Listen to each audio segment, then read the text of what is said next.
Um, let's talk about originality. Zach, AI can generate content instantly. It does help businesses. However, is there a risk of losing originality? There is a risk. There is a risk, but it depends on what you want. Do you want to be an artisan coffee house in Milan, or do you want to be Starbucks?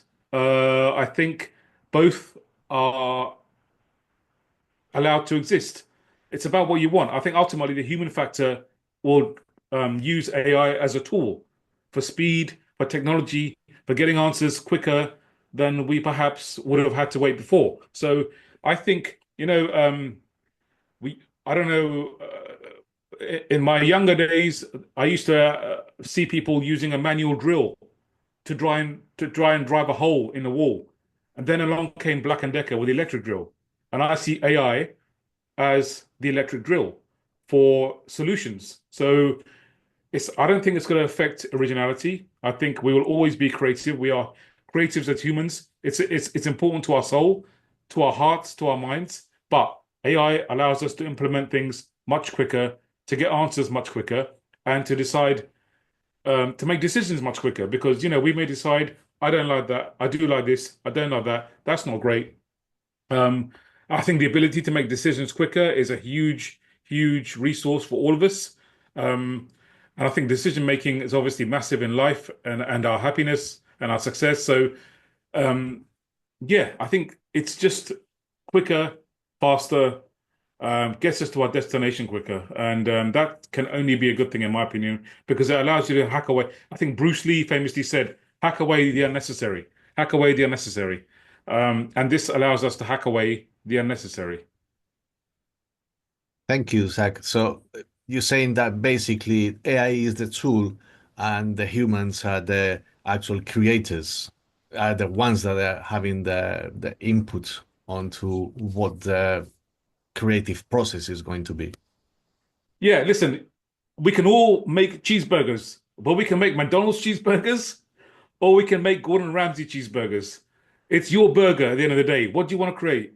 I am a creative person by heart. I love the artistic experience. I love making things that make people smile. I love making things that make people feel amazing about themselves. I want to lift people. That's my creativity. Someone else might think, you know what? I want to do a McDonald's cheeseburger, which is perfectly fine. I'm not judging, I'm not criticizing, but I think ultimately it's down to our DNA, down to what's in our heart, down to what's in our inner passion. And AI is just a tool, just like a drill, just like a blender, just like a cooker, just like a washing machine to help us get to the end result quicker. Back to the businesses. What is the biggest challenge businesses face when integrating AI into the creative process?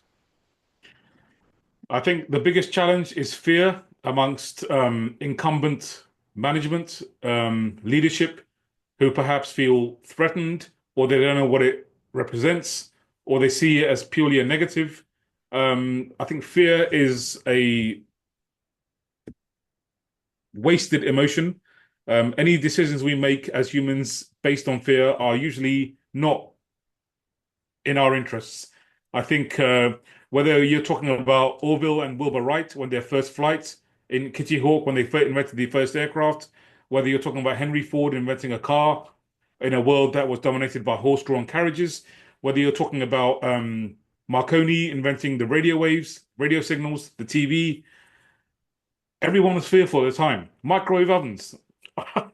I still remember a girlfriend in Ireland who refused to use microwave ovens because she thought they would give her some kind of illness. And I'm like, okay, fair enough. I respect your wishes, but um, there will always be fear. There will always be fear. But I think humanity, the human spirit, the human endeavor always strives to make life better for us and those around us. And I think AI is a product of that. And I think AI is going to help cure so much suffering, dementia, Parkinson's, cancer, arthritis. I guarantee you, Jose, in 5 years, these things will not exist because the process and the progress that AI is making in discovering not only cures, but therapies, answers, answers, answers. Surely that's what we seek as humans, answers. I think AI is finding answers that we could not have dreamed about 5 years ago. And I think so much suffering will disappear from this planet. And I think as a result, we can focus on more important matters like, caring for each other, respecting each other, loving each other, being kind to each other, which is, for me, the most exciting part of AI. I think we've lived, I've grown up around war, around, conflict, around uh, poverty, recessions, all those things. I think those things are going to disappear fairly soon. And we will be allowed to focus on what we really focus on, which is as humans to care, to love, to nurture, to grow, to contribute, to make our world a better place.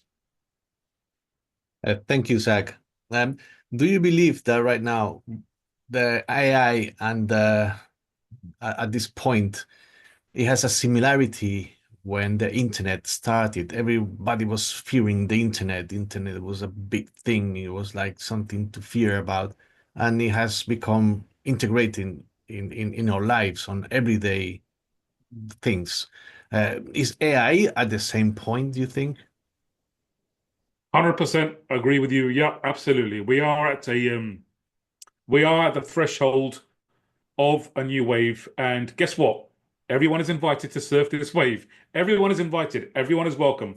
I remember when I had my first business, I got a huge contract for um, with American Airlines, 1994.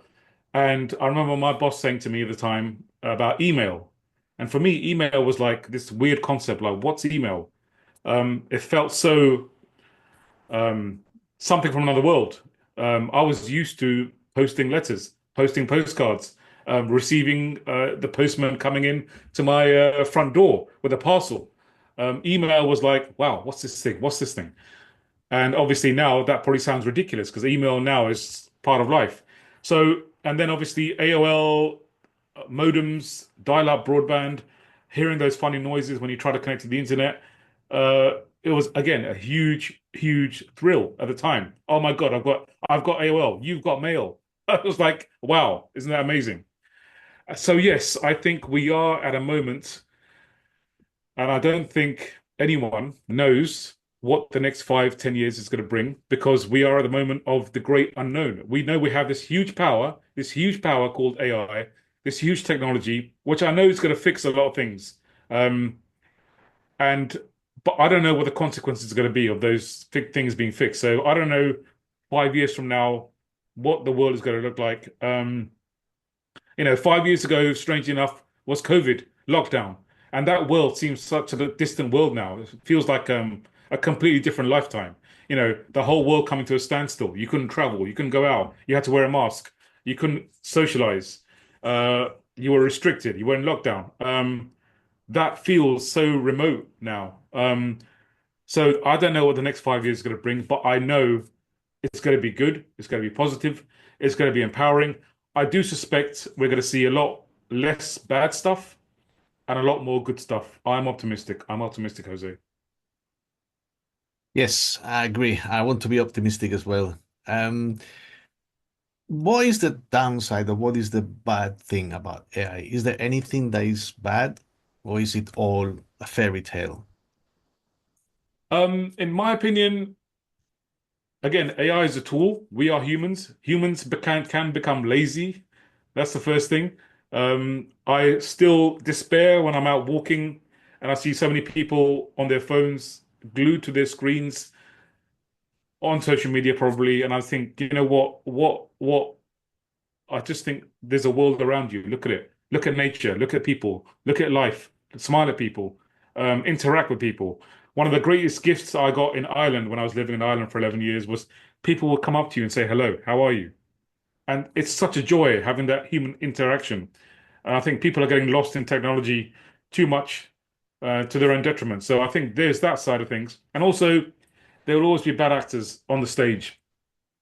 So, for example, not everyone wants to carry a gun and hurt someone, but some people do carry a gun and hurt someone. And I think it could be the same with AI. I think people may try to use it in a way that disadvantages other people. But that's going to happen. That's humans. That's us. That's the way we are. We have people who are looking to do things at the expense of others. So, yes, it's a tool. Yes, it's amazing. Yes, it's powerful. Yes, could it be used for bad intentions? Yeah. But it's up to us as humans to keep up with that and try and regulate that and try and control that. So hopefully 99% of it is good, positive. As I said, the healthcare benefits are going to be amazing. I don't know if you follow Brian Johnson, but if you haven't, follow Brian Johnson. He's doing amazing stuff in the longevity field. I'm in a network with Peter Diamandis, also longevity, Salim Ismail, Elon Musk.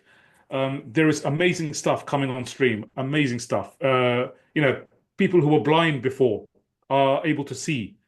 People who couldn't walk before are able to walk. It's happening right now as we speak. It's just not mainstream. So I think for those who are disadvantaged in life, I would be so, so optimistic about the future because I think they are being brought into the mainstream, and I think there will be opportunities for everyone, everyone. Those of us who are blessed to have a normal life, and also those of us who are blessed to have perhaps disadvantages from birth due to medical issues or whatever.